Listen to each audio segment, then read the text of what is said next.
You know, as I watched this grilling section in the US Senate, it kind of reminded me what Jesus said. If you deny me before men, I also will deny you before my heavenly Father. You know, we've had people who are willing to lower their standard or even ready to deny their belief when they find themselves in public office or perhaps in business. But this is not the case for this senator, even though I don't know, maybe the state he represents is, have high population of Christian voters. Okay, that could also decide why he decided to go this path. You know, as I listen to him, it kind of reminds us that yes, it is possible for us to remain stern in what we believe and being ready to defend our faith, whether we find ourselves in the public office, whether we find ourselves in the Senate environment like this, or whether we find ourselves in business. All right. So I want us to watch this, okay, and get motivated, get inspired. And please make sure to leave your comments, share, like, and subscribe. So let's get into the video. Thank you, Mr. Chairman. Mr. Perk, I'd like to just continue Senator Ossoff's line of questioning. He was just asking about the First Amendment. You said that you had a number of cases on the speech side of the First Amendment as Solicitor General. Is that right? That's correct. You also had some religion clause cases too, though, didn't you? I believe I've had one. So let's talk about when you were Solicitor General defending the governor's executive order that closed churches in the state. Do you remember that executive order? Yes, Senator. So the executive order said that all indoor gatherings of 10 or more people were banned, with some exceptions. Do you recall? I believe it said that there was no limits on outdoor gatherings, and if it was not possible to have an outdoor gathering, then you could have it inside with 10 people. Okay, so if it's 10 or more people, you can't have it indoors unless it is impossible. Here's what you told the court. Here's who you told the court would absolutely have to be able to meet indoors and function indoors, regardless of the governor's. So in the Nigeria context, this is more like a nominee sent to the Senate for confirmation, where you have to be screened, in our own context. So let's continue. Executive order. Airports, buses, train terminals, medical facilities, shopping mall, shopping centers, Walmart, Lowe's, and other retail businesses of all kinds. At the same time, you told the court churches should be closed. Churches should have to meet outside or just not meet at all. Why is that? Why is it that Lowe's and Walmart, they absolutely have to be open? They're essential. Churches, good luck to you.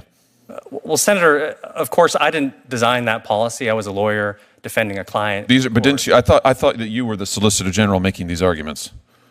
Senator, I had a brief involvement in that case, and I actually think my involvement. Wait. So you didn't? You weren't? These aren't your arguments? You didn't say this to the court?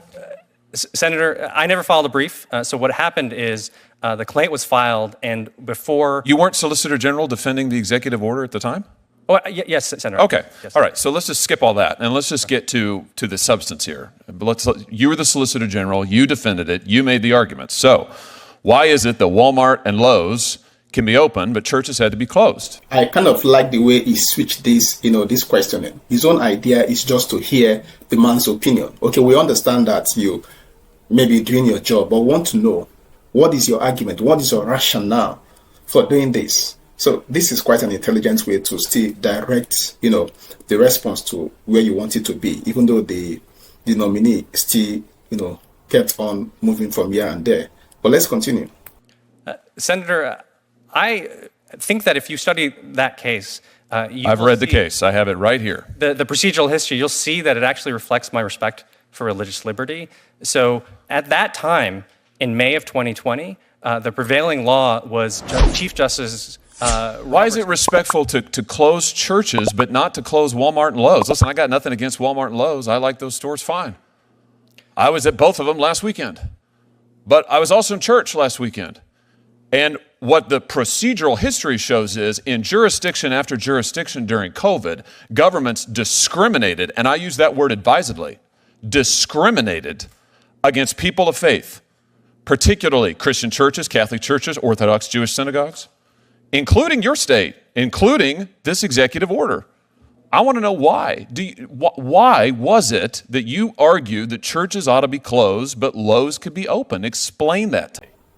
So basically what the senator is asking them, we want to know your submission. Now, forget the fact that you are doing your job. We want to know Why do you have to defend that? What is your reasoning? I mean, you decide to take up the job. Why? Can you actually explain to us why you have to do this? Me.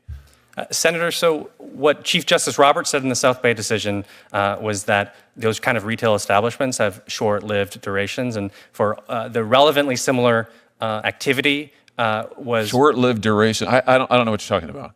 Well, Senator, Was it a mistake to close churches while you allowed Lowe's and Walmart to be open?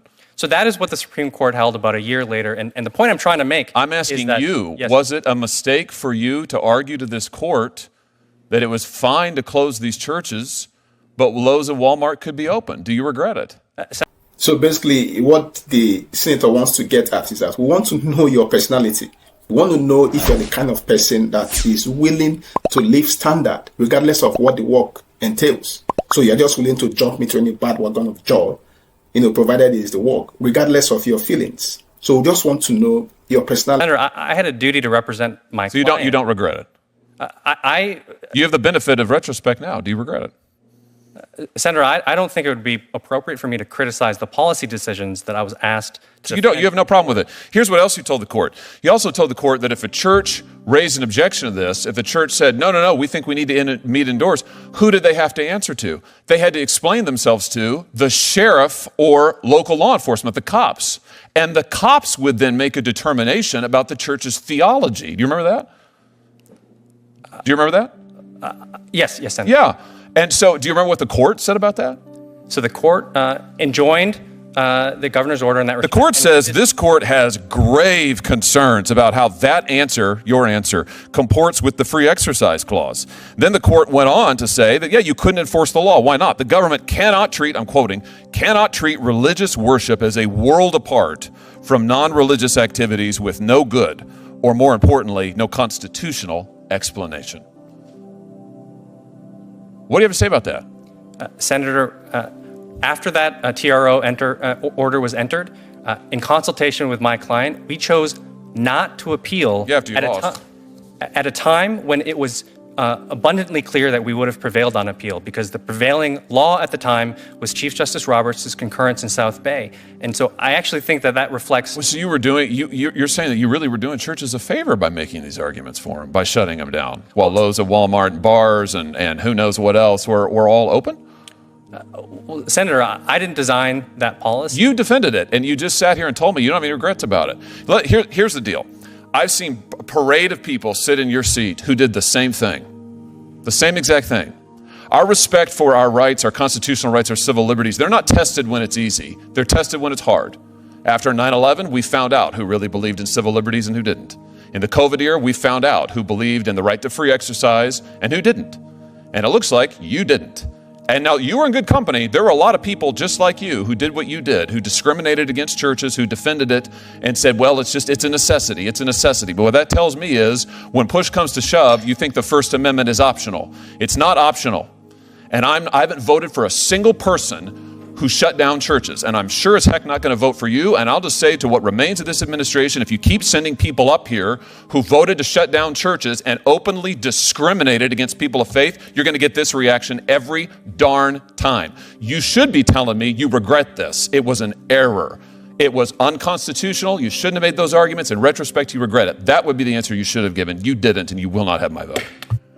It was inspiring for me to hear him speak like this, getting to know that there are people that are still in the public service, regardless of the fact that this man political career could be on the inch. Well, just like I said, I actually don't know the state is representing. Okay, maybe it's a Christian state, and maybe where he's coming from has large voting, large number of Christian voters. So maybe he's just trying to, be on their good book. Now I don't know about that, but I love the fact that he was able to make clear his point. You don't have to discriminate against certain faiths, and that faith is the sect that I belong to.